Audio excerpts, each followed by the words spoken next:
España y la disculpa por la conquista de México. Sé bienvenido a tu canal Megóforo. Iniciamos. La polémica surge cuando el presidente de México dirigió el 1 de marzo del año 2019 al rey Felipe VI de España, con motivo de los 500 años de la conquista de México Tenochtitlán, una carta. Algunos argumentan de manera equivocada y falsa que ya se había dado una disculpa en el año de 1836, que la carta es innecesaria porque ya España se disculpó con México en el año de 1836. Pero te aclaro que España y México efectivamente firmaron el Tratado Santa María Calatrava los días 27 y 28 de diciembre de 1836. Pero en ese tratado no se hablaba de ninguna amnistía ni reconocimiento de parte de España por el genocidio que perpetró. Este tratado, el de Santa María Calatrava, únicamente reconocía la independencia de México. Y te debo aclarar que este tratado fue violado por España, no por México, por sus repetidos intentos de reconquistar México. Ellos nunca reconocieron nada, ellos tenían en mente la reconquista de México. Y no es el tratado, te aclaro, que hace revuelo en redes sociales y en la prensa mundial. Se quiere confundir el tratado Santa María Calatrava con el supuesto tratado que, según inventan, se firmó entre México y la reina Isabel II el 29 de diciembre de 1836. Te aclaro, tenemos un tratado que se firmó los días 27 y 28 y otro que se firmó el 29, todos en diciembre de 1836. El segundo tratado se llama Tratado Definitivo de Paz y Amistad. Pero es falso que España reconozca el genocidio cometido en América. Y de hecho incluso los dos tratados fueron violados por España por los varios intentos de reconquista de México, que fueron posteriores al 29 de diciembre de 1836. Cabe aclarar que España reconoce la independencia de México porque no tenía capacidad militar y porque no le quedó de otra, no porque haya querido o porque sea buena gente. Son hechos que ocurrieron simple y sencillamente porque en ese momento así convenía a la corona española. Lo ocurrido los días 27, 28 y 29 de diciembre de 1836. Esos hechos y sucesos no son una disculpa. La carta que envió nuestro presidente es efectiva, es válida y está vigente. Dicha disculpa no ha ocurrido. Sin embargo, la petición del presidente mexicano a la corona española para que se disculpe por los abusos cometidos durante la conquista, ciertamente revive el tema de la memoria histórica y pone todos los reflectores de la prensa mundial sobre un posible conflicto diplomático. Ahora bien, cabe aclarar que lo ocurrido durante la conquista española, que es el motivo de controversia, los hechos que ocurrieron cuando españoles llegan a México, al Nuevo Mundo, la destrucción del imperio azteca y la caída de la capital Tenochtitlán, que fue destruida hasta sus cimientos. Esto que ocurrió fue real y no fue un invento ni es una fantasía. Son hechos lamentables, pero reales, que efectivamente ocurrieron. El único pueblo que fue masacrado en su totalidad fue el pueblo azteca. La capital, Tenochtitlán, fue destruida hasta sus cimientos. Las piedras de todos sus templos fueron utilizadas para construir la actual catedral y los grandes palacios de los conquistadores. Posteriormente, dichos palacios fueron habilitados para otros usos civiles. Ciertamente se destruyó la capital, ciertamente ocurrieron esos sucesos, y se debe reconocer que mentes brillantes e historiadores, aclaro, españoles de hoy en día, dan fe y reconocen la existencia de un holocausto indígena. También hay escritores colombianos, de América del Sur, que reconocen y tienen sendas publicaciones donde hacen un arte prodigioso de la prosa y de la literatura para enumerar lo ocurrido durante la conquista. Sirva de ejemplo en este acto al catedrático de Historia Moderna en la Universidad Autónoma de Barcelona y especialista en Historia Militar.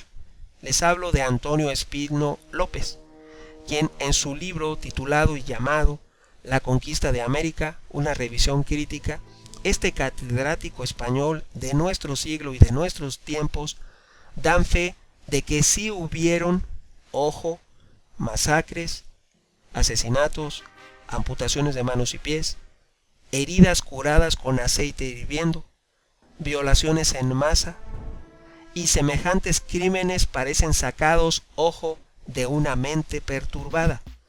Eso es lo que relata en su libro Antonio Espino López, que es un escritor español que reconoce el genocidio y el holocausto de la conquista de México. Sin embargo, esto era el día a día, aclara el historiador, que esas masacres ocurrían y eran muy comunes. Era el día a día en las batallas que tuvieron lugar durante la conquista de América. Yo te puedo rememorar dos: la matanza de Cholula en Puebla, la matanza y la masacre barbárica, y también la masacre y la barbárica del Templo Mayor, cuando estaban celebrando sus rituales, cuando estaban de invitados los españoles en el palacio del Tlatoani mexica, y cometieron actos barbáricos. Esos son solamente dos ejemplos. El acto barbárico desencadenó la famosa Noche Triste. Sin embargo, se trata de borrar con un simple no ocurrió o ya pasó mucho tiempo algo de lo que efectivamente sí debe establecerse una certera y clara, por lo menos primero reconocer y después actuar en consecuencia. Recuerda, era el día a día en las batallas que tuvieron lugar durante la conquista de América, un periodo de nuestra historia, habla el escritor español de la historia de España, que tiende a mitificarse, obviando, o sea, quitando los pasajes oscuros para no empañar la memoria del actual pueblo español o desconociendo lo que de verdad ocurrió en detrimento de los pueblos indígenas, específicamente el imperio azteca, el imperio purépecha, donde Nuño de Guzmán masacró y quemó vivos a toda la realeza y al último gran tlatoani del imperio purépecha, Tangaxoan II, y llevó a la prostitución a todas las princesas que pudo robar. Estos y otros cientos de sucesos que ocurrieron a lo largo de todos los reinos y pueblos de toda América es lo que no quiere reconocer y sobre lo que no se quiere disculpar hoy en día el pueblo de España. Ahora bien, algunas personas argumentan que la actual monarquía española, en su línea familiar, fueron sus antepasados quienes de propia mano cometieron tales crímenes de lesa humanidad. ¿Y por qué ocurrió todo eso? Se debe a la consideración con la que veían los españoles a los indígenas, el mito del buen salvaje. Hay que tener en cuenta que hasta el descubrimiento de América, para los intelectuales de la época, los indios salvajes se observan bajo las enseñanzas de Aristóteles en su obra política, no siendo considerados más que simples siervos por naturaleza, que ellos tenían derecho a esclavizar y hacer lo que se les diera su gana con los indios porque no estaban evangelizados, porque no eran hijos de Dios. Esto duró demasiados años. Las encomiendas son un ejemplo claro de esclavitud que cometieron españoles sobre indígenas. Incluso en la Gran Colombia, en Colombia, se dio mucho, fue quien más comerció con esclavos negros, aparte de indígenas. Ahora bien, el encuentro con el Nuevo Mundo supuso un campo de investigación antropológico con conclusiones filosóficas. Por tanto, los orígenes del mito del buen salvaje se sitúan en la España del siglo XV y no a partir de Nicolas Gaudeville, de Rousseau o del pensamiento francés revolucionario del siglo XVIII, como aparecen en diversas obras y quieren confundir algunos pensadores actuales, diciendo que el mito del buen salvaje corresponde a Rousseau, siendo que eso se remonta más atrás, a la época de el descubrimiento de América, a 1492, y a la caída de la Gran Tenochtitlan en 1521. El mito del buen salvaje era la forma común de pensar del español de aquel entonces, aclarando también que los que venían a América fueron todos los libertos de todas las cárteles españolas, y las gentes que no tenían fortuna y que querían arriesgarse por algo que pudieran obtener eran los que venían al Nuevo Mundo. En un inicio, en los primeros años, no enviaron a la mejor gente, enviaron a la peor de lo peor. Y de esa manera fue que sucedieron tales actos ignominiosos.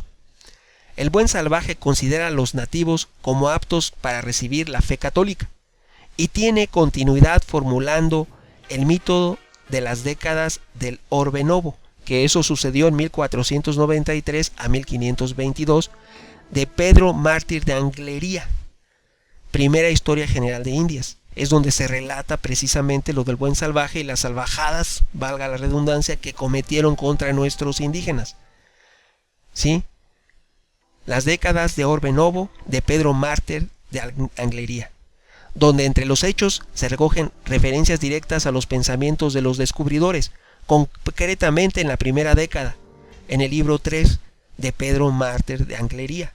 Se hace la descripción del filósofo desnudo, de un salvaje de la isla de Cuba, que expone a Diego Colón los principios fundamentales que él mismo ha aprendido de su contacto con la naturaleza y el buen salvaje, al que debían, valga la expresión, domesticar como si de animales se tratara, ya que no estaban evangelizados y no eran hijos de Dios. Una vez aclarado, te comento, una vez aclarado que la conquista fue real, que sí ocurrió, causa extrañeza la respuesta que España da al presidente y al pueblo de México. Al contestar, y cito textual, rechazamos la carta con toda firmeza. La llegada de hace 500 años de los españoles a las actuales tierras mexicanas no puede juzgarse a la luz de consideraciones contemporáneas, manifestó el gobierno español.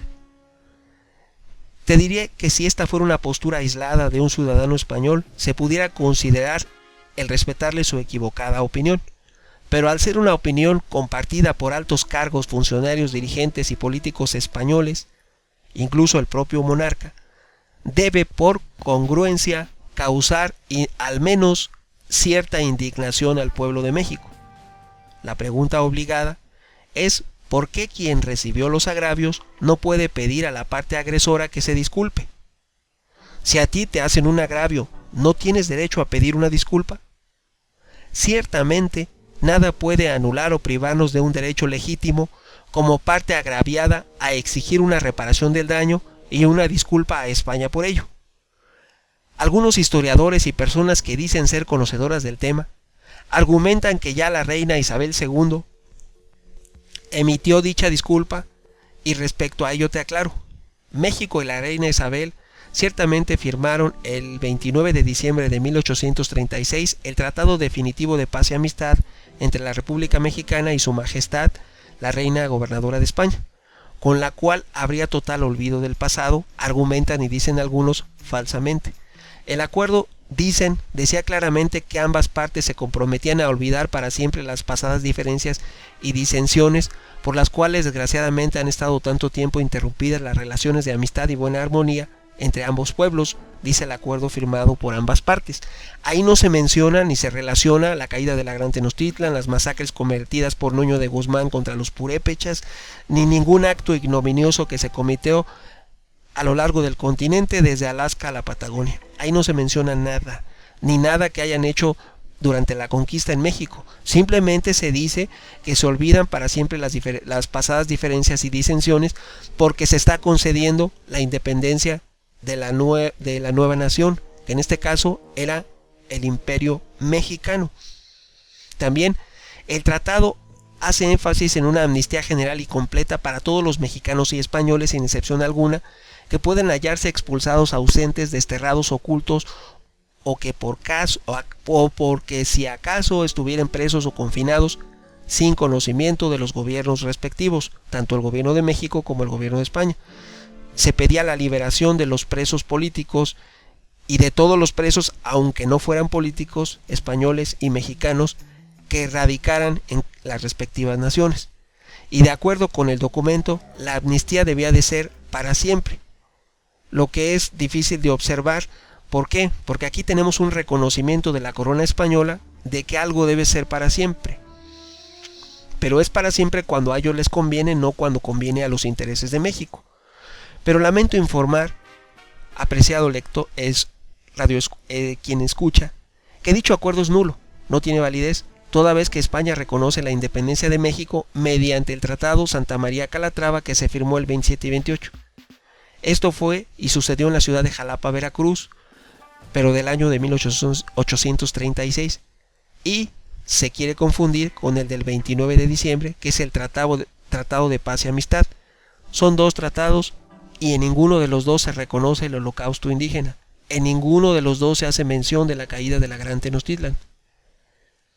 Una vez aclarado esto, te diré que por este tratado, por el de Santa María Calatrava, España reconoce a México como nación libre, soberana e independiente. Los reyes de España renuncian a toda pretensión al gobierno, propiedad y derecho territorial de lo que habría sido el virreinato de la Nueva España. Ojo, aquí aclaramos, de lo que había sido el virreinato de la Nueva España, sus capitanías, provincias internas, terrenos anexos, como lo son la Baja y Alta California e islas adyacentes. Aquí cabe aclarar que este tratado da derecho a México a reclamar Cuba, Puerto Rico, también extensiones como las Filipinas, la mitad de la isla de Taiwán, todo eso pertenecía al virreinato de la Nueva España, ¿sí? Entonces, y también toda Centroamérica pertenecía al virreinato de la Nueva España. España reconoce la independencia de México y firma y dice que da derecho y propiedad territorial de lo que habría sido el virreinato de la Nueva España a México, para aquellos que no quieren reconocerlo. Eso incluía la Luisiana española, la Florida, Cuba y demás países y demás extensiones territoriales que ostentaba en su momento el virreinato de la Nueva España. Ahora bien, Su Majestad la Reina Gobernante de las Españas, a nombre de la augusta hija doña Isabel II, la reina viuda María Cristina, en representación de la hija Isabel II, reconoce como nación libre, soberana e independiente a México, compuesta por estados y países especificados en su ley constitucional a la República Mexicana. Aquí voy a aclarar, cuando México se independiza lo hace como un imperio, posteriormente 2 años después se convierte en república. Cuando se firma este tratado, que fue en 1836, México era una república integrada por estados y países especificados. Por eso lo menciona estos tratados que se firman entre España y la corona, entre México y la corona española. Incluso habla de que se incluye lo que se decía la Capitanía General de Yucatán, a las de las comandancias llamadas antes las provincias internas de Oriente y Occidente, el de la Baja y Alta California y los terrenos anexos e islas adyacentes, de que en ambos mares están actualmente en posesión la expresada república. Esto es, México, mediante estos tratados, puede exigir todas las islas de ultramar que no se le están reconociendo en la actualidad.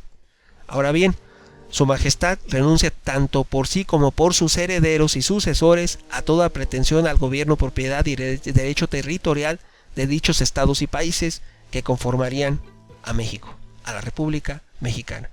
Pese a este tratado, posteriormente España intenta recuperar su dominio sobre México, pero afortunadamente ya no lo logró y lo intentó varias veces, por lo cual es falso que tuviera una buena voluntad hacia la República Mexicana.